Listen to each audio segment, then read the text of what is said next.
the cutthroat truth is the fact people just make horrible decisions. I mean, don't get me wrong, I care about the car that I drive too, but not to the extent of paying rent payment or like a rent amount for it. There are people out here who are literally paying $1,200, $1,300 a month, $1,400, $1,500 a month. And the reason why I know this for sure is because I put people in cars paying that kind of money for the car. You know, I've seen people be put into cars paying that kind of money for a car. And that's something that I would never understand, because even in a situation where you can't afford the car, my only question is, why not put yourself in a situation where you're paying a lot less a month, so it could be a little bit more comfortable. I don't care how rich you are. $1,500 a month for a car is insane. Like, no ifs, ands, or buts about it. And then the thing about it is, it's not like people are just doing it for like 48 months or 60 months. Typical car loans. These were people that were willing to sign contracts 7, 8 years.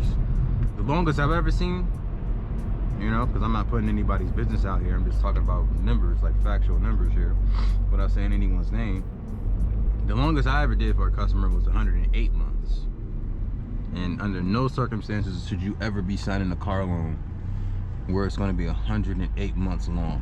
That is absolutely ridiculous.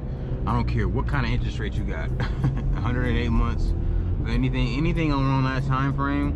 If it's not you getting a house or some type of business agreement where you got like I don't know, something where it's going to be bringing you money, like income, there's no reason for you to ever have a car loan for 108 months, man. But yeah, it's a nasty time we live in, man. Like, a lot of people are in some terrible situations. Now, me personally, I'm pretty much lucked out.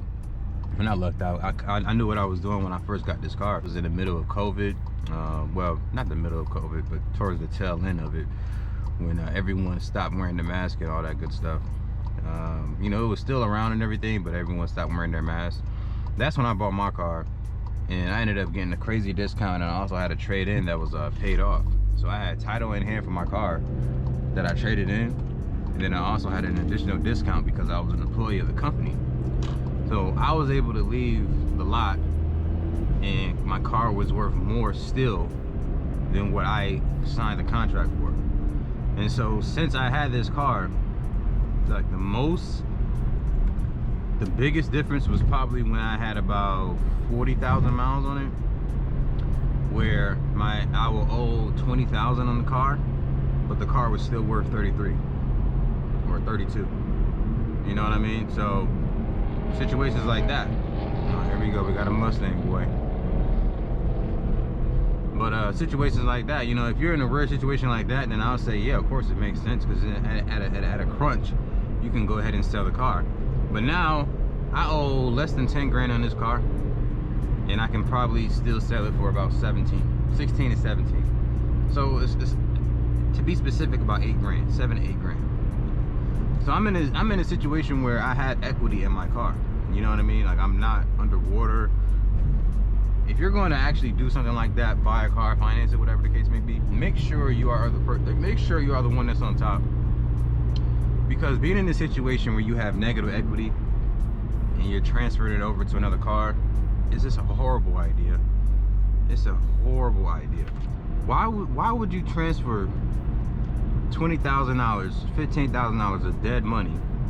Basically money that's just like money you owe that has no value to it anymore. It's just money that you owe because you lost it on a car that you previously bought, or a couple years ago that you transferred over to another car.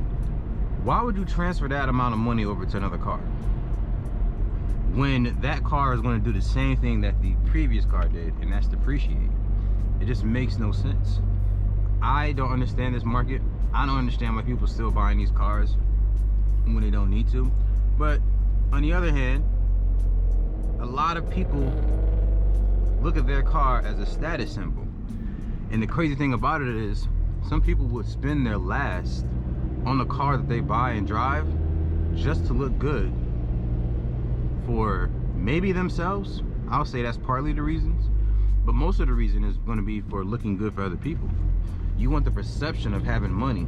You want the perception of living this lifestyle. Me, I got a GTI. I don't care anything about perception because I just wanted to buy a car that I knew I was going to like from day one. And currently, as we speak, I love this car. I don't have no plans of getting anything different. Now, of course, I'm a human.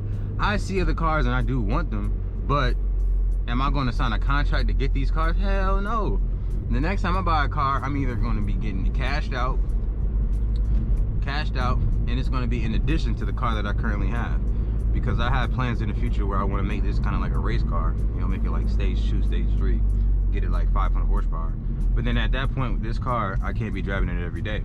But that's the only time I would be buying another car. I would not be ever financing another vehicle again, because it just doesn't make any sense. You don't have to put yourself in that situation. And with how the job market is, people getting laid off left and right, we are going to be in a really, really bad situation. I really think this market is going to crash. I think it's going to be a situation of, I don't want to say round 2 of 2008, but man, we are in a bubble, and this thing is about to pop. Because it's just unsustainable how things are running right now. It just doesn't make any sense. People are literally driving around in cars that cost $100,000. $100,000, and they're using it to go and get groceries. That doesn't make any goddamn sense. Why would you have a car that's designed to be utilized for, you know, towing and hauling shit, but you're buying groceries with it, you're taking it up the street, you're taking it fishing? It doesn't make any goddamn sense. It's just so weird. But let me go ahead and oh, hold on. Bad driving, y'all. Not paying attention.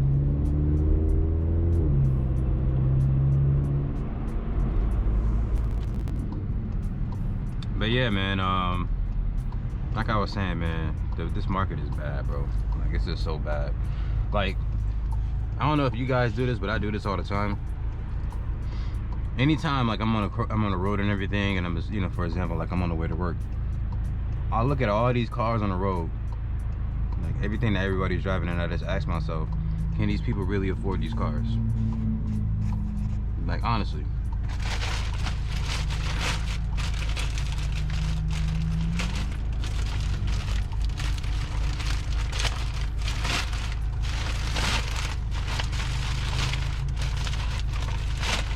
Damn, this is a big bag.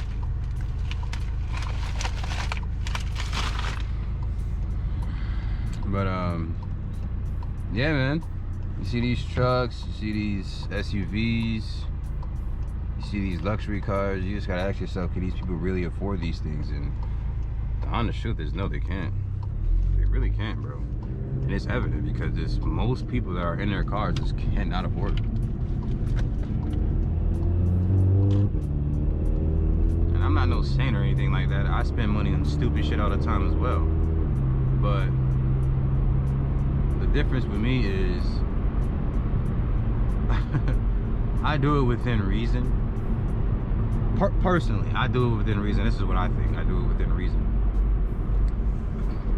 You know, I eat simple meals. You know, my meals are very simple. I actually cook my meals every single day. I don't, like, if I'm not cooking, it's leftovers. I don't eat out often. You know what I mean? I can't afford it. Like some what? Can't see, man. Big ass SUV, can't see shit. This is what the fuck I'm talking about. That Expedition, that's a $100,000 SUV. Can they actually afford that fucking car? Who knows, man? Maybe they can. Shit, even if you can, should you? That's the question you should ask. Should you afford this car? Do you need this? Anyway, man,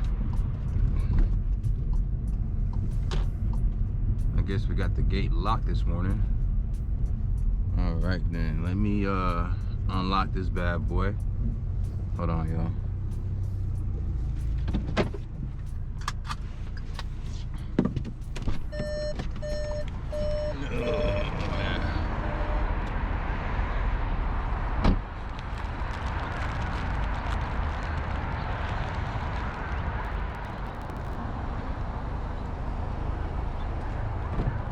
Whew. Damn, it's cold.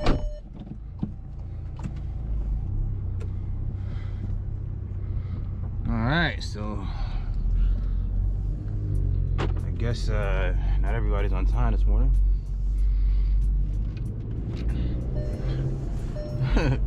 I'm not the only one, but I'm gonna go ahead and shut this video off here. I'll pick up things back around lunchtime, y'all. Probably jump into the same conversation or add another point into it. A lot of these combos that I do is just off the cuff, man, so you know. Anywho, see you guys later. Peace.